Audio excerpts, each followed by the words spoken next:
반갑습니다. 김덕희입니다. 오늘은 속기 쉬운 미용실 상권에 대해서 방송을 하도록 하겠습니다.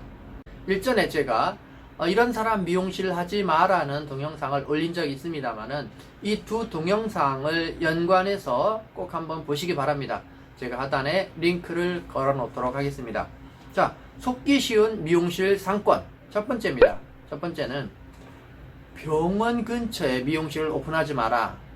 물론 아주 대형 병원의 상권이 형성된 곳은 괜찮습니다만은 되게 그런 곳은 드물어요. 그래서 일반적으로 일반 병원들이 모여있는 상권은 미용실에 가기에는 보통은 부적절합니다. 의외로 많은 분이 번화하고 건물이 크니까 주변에 상가가 또 그 병원을 상대로 하는 약국이나 이런 상가들이 활성화되어 있으니까 물어봐요. 절대 가시면 안 된다. 자, 두 번째는 학생 대상의 학원이 밀집되어 있는 밀집가입니다. 뭐 서울도 마찬가지입니다만은 이 학원가가 밀집되어 있어요. 이때는 학생들의 일부가 관련되어 있는 업종만 되지만 일반 헤어로서는 어려움이 있어요. 서울에서도 대치동 학원가에 미용실을 출점했다가 폐점하는 경우가 너무 많습니다. 그 샵들이 일반 샵도 아니고 브랜드예요. 그 사이드, 주변의 사이드의 상권들은 되는데 그 골목 상권에서는 절대 안 됩니다. 그 어려움이 있어요. 그래서 학생들을 학원가를 대상으로 하는 상권에서는 오픈하지 마라. 속기 쉽다. 그 다음에 세 번째는 간판은 보이는데 입구가 보이지 않아요.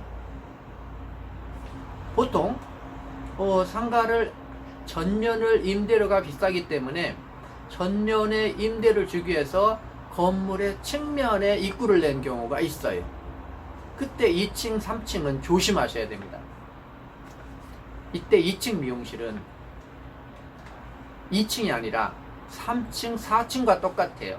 그러니까 임대료는 2층 걸 내고 실제 수익은 3층, 4층의 수입이 오기 때문에 어려움이 있다라는 거예요. 이거를 꼭 유념하셔야 됩니다. 꼭 유념하세요. 자, 그 다음에 네 번째는 저층의 대형 상가. 층수가 낮은데 이 상가가 너무 바닥 면적이 넓어요. 그래갖고 막 찾아다니기 힘들어요. 이런 상가들은 보통 1층이나 지하만 활성화가 되고 2층, 3층은 쇠락하는 경우가 아주 많습니다. 그런 상가를 조심하셔야 된다. 자, 그 다음에 다섯 번째는 계단이 가파른 2층 상가예요. 보통의 경사가, 우리가 편안한 경사의 각도가 있습니다만은 건물을 짓다 보니까 급조해서 계단을 내는 경우에 가파라요. 그런 경우에 가보면 이게 두려움이 있어요. 사람이 두려우면 의식이 아니라 본능적으로 안 와야 된다는 생각을 하거든요. 그래서 그런 것들을 인지를 잘 안 해요. 너무 가파른 계단은 사람들이 불안 심리가 있다. 그래서 손님을 깎아먹는다라는 것을 꼭 기억하시기 바랍니다. 자, 그 다음에 여섯 번째는 계단을 2번 꺾어 올라간 경우예요. 안양의 한 원장님이 연락이 왔어요. 저는 역세권이고 2층이고 입구도 있는데 왜 안 될까요? 가보니까 제가 깜짝 놀랐죠. 원장님, 이 미용실이 3층 샵이네요. 그랬더니 2층이에요. 그래요. 가보니까 보통은 계단이 한 번 올라가서 꺾어서 올라가면 보통 한 층을 올라갑니다만 여기는 한 번, 두 번, 세 번, 네 번, 즉 2바퀴를 돌아서 올라가는 계단이었어요. 그러니까 어려움이 있는 거죠. 그러니까 임대료는 2층 걸 내는데 실제 고객의 유입은 3층, 4층이 된다. 이걸 다시 한번 강조합니다. 그런 어려움이 있는 거예요. 자, 그 다음에는 계단을 올라가면 미용실이 보여야 되는데 복도를 쭉, 건물이 양쪽 끝에 있는 거예요. 복도를 쭉 가서 안 보이는 데 가서 끝에 샵이 있는 경우 이게 2층 샵이 아닙니다.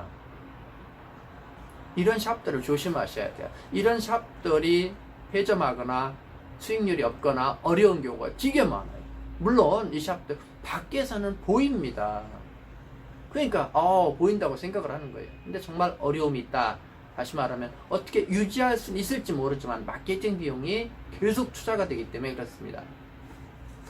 자, 그 다음에 여러분이 착각하거나 혼돈할 수 있는 건데, 건물에 들어가 보니까 사방에 유리가 튀어 있는 미용실이에요. 물론 이런 미용실을 이제 인테리어로 막고 홍보한다라면 괜찮지만, 이 사방을 오픈하는 미용실을 쓰지 않기를 바랍니다. 제가 강의 중에 늘 얘기합니다. 2면 이상을 오픈하지 마라. 첫 번째는 사방이 뚫리면 직원이 안정을 안 한다. 직원이 이직이 많아진다. 눈이 오면 눈 구경, 비 오면 비 구경, 심란해요. 일에 집중이 안 해요. 안 된다는 거죠. 고객도 마찬가지입니다. 그래서 사방에 튀어있는 미용실을 좋아하지 마라. 아니면 인테리어로 막으라는 것을 제가 꼭 말씀드립니다. 그 다음에 9번째는 남서양의 상가입니다. 이 상가들은 햇빛이 저녁까지 들어와요. 그래서 뭐 이제 점심때가 지나면 블라인드를 다 내려놓고 일을 해야 돼요. 그러니까 미용실의 분위기도 안 좋고 손님들도 컴컴하고. 그래서 이런 상가들은 조심해라. 미용실에서는 안 맞습니다.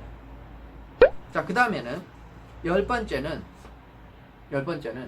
상권이 세로축 상권이 발달되어 있는 상권이 있고 가로축 상권이 발달되어 있는 상권이 있어요. 다시 얘기하면 역에서 어느 대학까지 가는 그 길에는 주로 움직이는 세로축 상권이 발달이 힘이 더 세요. 물론 어느 상권은 가로축도 형성이 돼서 성공한 사례가 있습니다만은 그렇지 않은 속기 쉬운 이 세로축이 발달되어 있는 상권은 가로축 상권의 샵을 입점했을 때 어려움을 겪는 경우가 많아요. 그래서 여러분이 아주 속기 쉬워요. 그래서 그런 부분은 아주 면밀하게 봐야 됩니다. 다시 한번 강조하지만 잘못된 한 번의 입점이 내 시간을 5년, 10년, 다시 말해서 내 인생의 기회비용을 까먹어요. 그래서 속기 쉬운 상권, 속기 쉬운 상가, 이 부분을 여러분이 수시로 보셔서 피하셔야 됩니다. 이 하나의 배움으로 여러분은 엄청난 시간, 엄청난 돈을 절약하는 효과도 올 수 있어요. 그래서 제가 강조하면서 이 영상을 찍고 있습니다. 오늘은 여기까지 방송하겠습니다. 감사합니다. 김덕희였습니다.